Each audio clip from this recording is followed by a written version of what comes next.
안녕하세요. 시골 목사입니다. 오늘은 창세기 21장을 살펴보시겠습니다.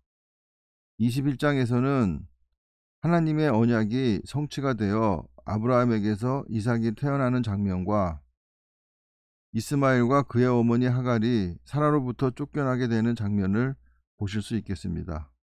1절 보시겠습니다. 여호와께서 말씀하신 대로 사라를 돌보셨고 여호와께서 말씀하신 대로 사라에게 행하셨으므로, 말씀하신 대로라는 것은 아브라함과 사라에게 주셨던 언약을 가리킵니다. 사라가 임신하고 하나님이 말씀하신 시기가 되어, 말씀하신 시기는 이삭의 출생이 초자연적인 능력으로 이루어질 것이라고 말씀하셨던 하나님과 아브라함 간의 언약의 시기를 말합니다. 노년의 아브라함에게 아들을 낳으니 첫 계시 이후 13년이 지난 시점인 아브라함의 나이 100세에 하나님께서 그 약속을 성취하신 까닭은 이삭 탄생이 전적으로 하나님의 능력과 섭리 때문에 이루어진 것임을 알리기 위함과 이스마엘이 독립할 수 있는 나이가 되도록 기다리시기 위함으로 보입니다. 아브라함이 그에게 태어난 아들 곧 사라가 자기에게 낳은 아들을 이름하여 이삭이라 하였고, 히브리인들의 이름은 그 사람의 성격이나 용모, 특징, 운명 등을 반영하고 있는데, 웃다라는 뜻의 이 이름은 이삭이 태어나기 전 아브라함과 사라가 웃었던 것이 반영된 이름이고, 동시에 이 이름은 이삭이 오랫동안 고대하던 아들로서 온 가족들의 기쁨 중 태어난 것을 보여줍니다.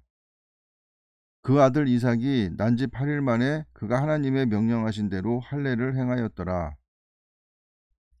이방인들의 할례는 단지 어떤 고통과 질병 따위를 제거하려는 미신적인 성격을 가졌거나 혹은 출산 능력을 증가시키고자 하는 생식 수단으로서의 의미를 지녔지만, 히브리인들의 할례는 언약과 관련하여 하나님의 명령에 근거한 철저히 종교적이고도 영적인 의미를 지닌 것입니다. 5절 보시겠습니다. 아브라함이 그의 아들 이삭이 그에게 태어날 때에 100세라. 아브라함이 하나님의 언약을 믿고 고향을 떠난 지 25년째 되던 해에 아들을 주셨습니다. 사라가 이르되 하나님이 나를 웃게 하시니 듣는 자가 다 나와 함께 웃으리로다. 사라가 90세의 아들을 얻었기에 기쁨이 충만했을 것입니다. 또 이르되 사라가 자식들을 젖먹이겠다고 누가 아브라함에게 말하였으리요마는 아브라함의 노경에 내가 아들을 낳았도다 하니라. 아이가 자라매 젖을 떼고 이삭이 젖을 떼는 날에 아브라함이 큰 잔치를 베풀었더라. 이스라엘은 3년 동안 젖을 먹인다고 합니다. 여기서 큰 잔치는 우리나라 100일이나 돌잔치와 흡사한 것으로 보시면 될 것 같습니다. 사라가 본즉 아브라함의 아들 애굽 여인 하갈의 아들이 이삭을 놀리는지라. 이스마엘이 적자 이삭의 탄생으로 말미암아 상속권을 상실한 자신의 존재 가치에 불만을 품고 고의로 동생을 멸시하고 핍박한 행위를 가리킨다고 봅니다. 그가 아브라함에게 이르되 이 여종과 그 아들을 내쫓으라. 사라가 자녀 생산을 위해 하갈을 아브라함의 첩으로 주었던 목적에 비추어 볼 때 잔인하며 이율배반적인 처사가 아닐 수 없습니다.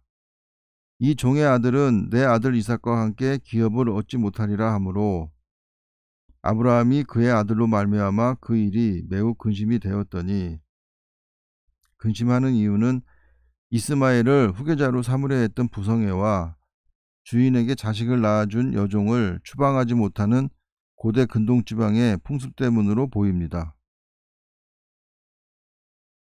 하나님이 아브라함에게 이르시되 내 아이나 내 여종으로 말미암아 근심하지 말고 사라가 내게 이른 말을 다 들으라.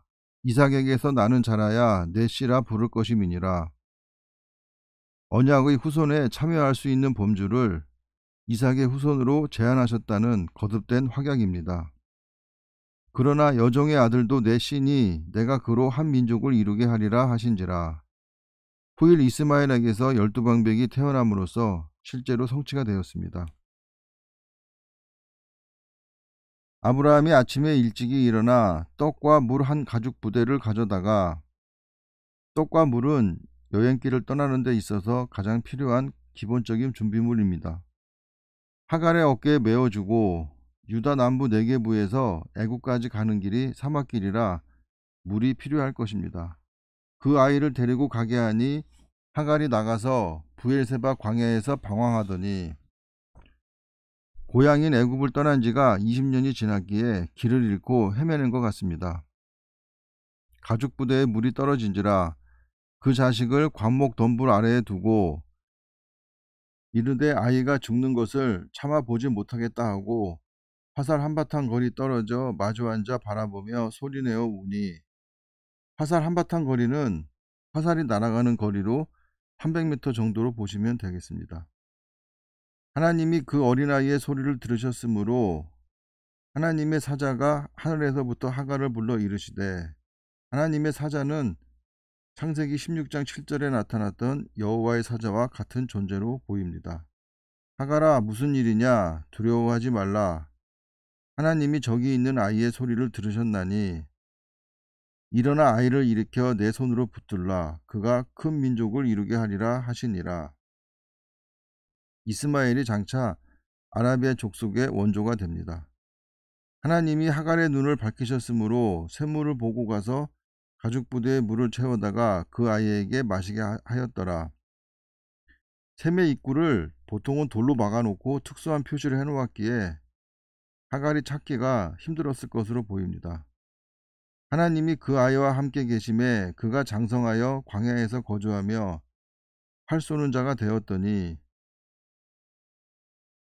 그가 바란 광야에 거주할 때에 그의 어머니가 그를 위하여 애굽 땅에서 아내를 얻어 주었더라. 하갈이 애굽 여자이기에 이스마엘의 아내를 애굽 여자로 택해 주었습니다. 그때의 아비멜렉과 그 군대 장관 비골이 아브라함에게 말하여 이르되, 아비멜렉은 블레셋의 성읍 중에 하나인 그랄의 왕입니다. 내가 무슨 일을 하든지 하나님이 너와 함께 계시도다. 그 일 언약의 후손 이삭과 야곱, 요셉도 이방인들로부터 이와 같은 고백을 듣는데, 바로 이 시점이 성도를 불신자들과 구별지어주는 근본적인 특징입니다. 그런즉 너와 나와 내 아들과 내 손자에게 거짓되이 행하지 아니하기를 이제 여기서 하나님을 가리켜 내게 맹세하라. 상호 불가침 조약이 체결되기를 염원하는 아비멜렉의 간청입니다.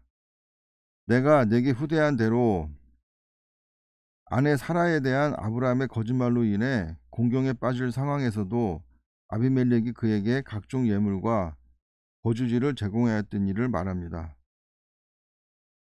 너도 나와 내가 머무는 이 땅에서 행하여 보이라. 행하여 보이라는 것은 맹세를 하라는 것입니다. 아브라함이 이르되 내가 맹세하리라 하고 아비멜렉의 종들이 아브라함의 우물을 빼앗은 일에 관하여 아브라함이 아비멜렉을 책망하며, 아브라함이 이 일에 대해 언급하지 않다가 우정의 동맹 조약을 맺게 된 마당이라 이 문제를 짚고 넘어가는 것을 볼 때 절대로 아브라함의 성품이 만만하지만은 않은 사람이라는 것을 알 수 있습니다. 아비멜렉이 이르되 누가 그리하였는지 내가 알지 못하노라. 너도 내게 알리지 아니하였고 나도 듣지 못하였더니 오늘에야 들었노라. 아브라함이 양과 소를 가져다가 아비멜렉에게 주고 두 사람이 서로 언약을 세우니라. 양과 소는 동맹 체계를 확정하는 의미에서 주는 선물로 고대 근동에 있어서 국가나 개인 간에 선물을 수납하는 것은 화친을, 거절은 불화와 전쟁을 의미하는 행위라고 합니다. 아브라함이 7 암양 새끼를 따로 놓으니 아비멜렉이 아브라함에게 이르되 이 7 암양 새끼를 따로 놓으면 어찌미냐. 브엘세바와 그랄 땅에 대한 위치가 궁금하실 것 같아서 지도를 올려놨습니다. 성경을 보실 때 참고하시면 도움이 될 것입니다.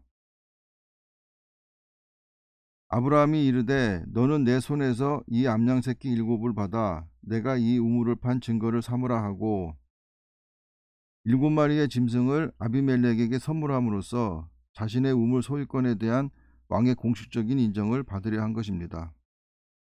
두 사람이 거기서 서로 맹세하였으므로 그곳을 브엘세바라 이름하였더라. 그들이 브엘세바에서 언약을 세우매 아비멜렉과 그 군대장관 비골은 떠나 블레셋 사람의 땅으로 돌아갔고,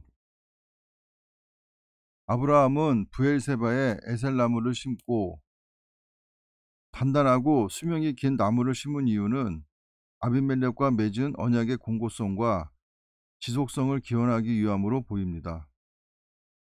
거기서 영원하신 여호와의 이름을 불렀으며 아브라함이 성실한 신앙생활을 했다는 증거입니다. 그가 블레셋 사람의 땅에서 여러 날을 지냈더라. 하나님께서 아브라함에게 첫 계시 이후 13년이 지난 시점인 아브라함의 나이 100세, 사라의 나이 90세에 이삭을 선물로 주셨습니다.